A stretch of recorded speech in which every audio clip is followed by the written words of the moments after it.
Assalamualaikum warahmatullahi wabarakatuh. Untuk materi kita yang ketiga, ini ada teks editorial atau sering disebut sebagai tajuk rencana. Mungkin masih banyak yang asing ya dengan istilah editorial atau tajuk rencana. Jadi, teks editorial itu adalah teks yang berisi tentang sebuah argumen atau opini yang sedang hangat diperbincangkan, namun ditulis dari pihak redaksi. Apa sih perbedaan antara editorial dengan artikel? Pada dasarnya sama, dari sisi isi itu sama, yaitu sama-sama berisi tentang sebuah opini atau argumen dari sebuah isu yang sedang beredar di masyarakat. Namun, tadi sudah saya jelaskan bahwa editorial atau tajuk rencana itu hanya bisa ditulis oleh orang yang sudah bekerja pada sebuah redaksi itu. Sedangkan untuk artikel itu bisa ditulis oleh siapa saja. Termasuk kita kalau misalkan menulis sebuah opini atau argumen, kemudian nanti dipublikasikan di sebuah surat kabar, itu namanya adalah artikel. Ciri-ciri dari teks editorial, yang pertama aktual. Aktual artinya sedang hangat diperbincangkan. Artinya, berita yang sedang ditulis atau dibahas itu adalah berita-berita yang terupdate atau yang terkini. Kemudian yang kedua ada logis. Logis artinya masuk akal. Ketika seseorang menuliskan sebuah opini atau argumen, alangkah baiknya menggunakan kalimat yang logis. Kenapa? Karena agar mudah dipahami oleh pembaca. Yang ketiga, singkat, jelas, dan padat. Untuk menulis sebuah berita, opini, atau artikel, atau yang lainnya, itu memang lebih baik itu menggunakan bahasa yang singkat, jelas, dan padat, tidak berbelit-belit. Karena agar pembaca itu lebih cepat tangkap dengan titik poin yang ingin kita sampaikan. Lalu sistematis.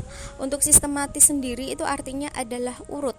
Jadi ketika kita menuliskan sebuah berita, itu memang harus dijelaskan secara urut. Misalkan untuk berita terupdate adalah tentang COVID-19. Nah, kita harus menjelaskan terlebih dahulu tentang apa itu COVID-19, lalu bagaimana cara penularannya, lalu bagaimana mungkin cara mengobati, atau mungkin cara mencegahnya. Setelah itu mungkin nanti kita beri solusi atau yang lainnya. Tidak boleh ketika kita sudah menjelaskan tentang cara menanggulangi atau mencegah dari COVID-19 itu sendiri, kemudian tiba-tiba kita akan masuk lagi ke atas ke ciri-ciri COVID-19, itu tidak urut dan itu tidak boleh. Dan yang terakhir, ciri-ciri teks editorialnya yaitu faktual.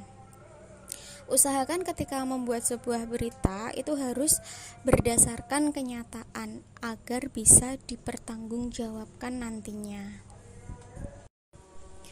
Sekarang kita akan mempelajari tentang sifat-sifat editorial. Sifat editorial yang pertama itu adalah krusial. Krusial itu artinya penting. Karena penting, maka dari itu editorial itu hanya ditulis secara berkala. Tergantung dengan surat kabarnya, bisa itu ditulis selama 1 minggu sekali, 3 bulan sekali, atau bahkan 6 bulan sekali. Jadi memang tidak setiap hari tayang. Yang kedua itu ada situasional. Situasional ini maksudnya berita yang disampaikan itu harus sesuai dengan situasi yang sedang berkembang di masyarakat.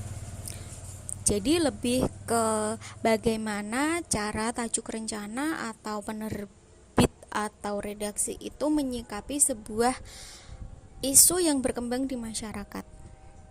Lalu yang terakhir ada konsisten.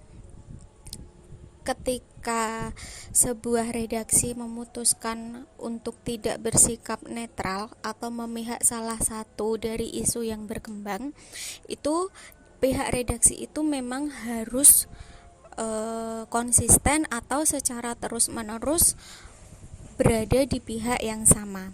Misalkan seperti ini. Katakanlah sebuah redaksi A itu sedang membahas tentang isu dari penghapusan mata pelajaran sejarah Indonesia di SMA dan SMK. Ketika sebuah redaksi itu memilih untuk tidak setuju dengan opini yang disampaikan oleh pemerintah, maka untuk tajuk rencana yang ditulis baik hari ini, 1 minggu ke depan, maupun untuk beberapa waktu ke depan ketika masih membahas hal yang sama, itu harus benar-benar selalu tidak setuju dengan apa yang disampaikan oleh pihak pemerintah. Jadi konsisten di sini maksudnya selalu menuliskan hal yang sama terhadap satu isu yang sedang berkembang di masyarakat. Tujuan seseorang atau pihak redaksi membuat teks editorial itu ada dua. Yang pertama yaitu sebagai sarana untuk memberikan informasi atau pengetahuan ataupun wawasan kepada para pembaca. Maka dari itu tujuan yang pertama itu adalah informatif. Kemudian untuk tujuan yang kedua itu adalah persuasif. Persuasif di sini artinya mengajak, membujuk, dan mempengaruhi pembaca. Teks editorial atau tajuk rencana ini ditulis untuk mendapatkan perhatian dari pihak masyarakat agar masyarakat itu lebih terbuka dan lebih tahu. Kemudian nanti ketika sudah membaca apa yang sudah kita tulis sebagai pihak redaksi itu dia diharapkan masyarakat itu mau setuju dengan opini yang kita tuliskan. Lalu untuk manfaat yang diharapkan ketika kita membuat teks editorial itu yang pertama merangsang pemikiran masyarakat dengan pembahasan tertentu. Jadi mungkin memang ada beberapa masyarakat itu yang bersifat tidak peduli dengan isu yang sedang berkembang di masyarakat. Maka dari itu, kedudukan dari teks editorial di sini lebih ke menstimulasi atau merangsang masyarakat agar lebih perhatian dengan isu yang sedang dibahas.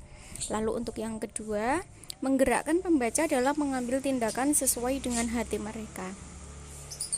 Seringkali kita jumpai masyarakat itu memiliki sifat yang melu-melu atau suka ngikut.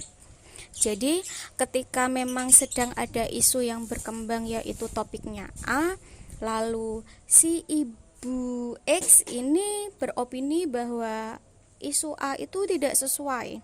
Lalu si ibu Y itu sebenarnya menganggap bahwa isu yang berkembang itu sesuai, tapi karena merasa dia mungkin nanti akan sendirian, jadi dia lebih ke ngikut dengan opini yang disampaikan oleh Ibu X tadi.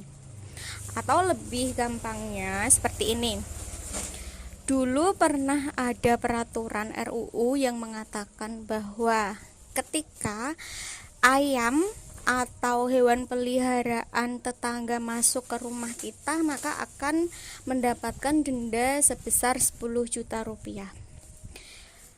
Mungkin di sini ada beberapa masyarakat yang sebenarnya tidak setuju dengan opini itu. Tetapi karena terlalu banyak yang setuju, maka daripada nanti dia merasa sendirian, jadi dia juga ikut-ikut untuk setuju dengan berita itu. Seperti itu. Jadi di sini tuh untuk teks editorial lebih menggerakkan pembaca agar bisa membuat keputusan sesuai dengan apa yang diinginkan. Dan yang terakhir, informatif. Di sini sudah jelas ketika seseorang atau masyarakat membaca sebuah berita, pasti akan mendapatkan sesuatu yang dia harapkan, yaitu pengetahuan dan wawasan. Oke, ini tadi sesi 1 untuk pembahasan teks editorial atau tajuk rencana.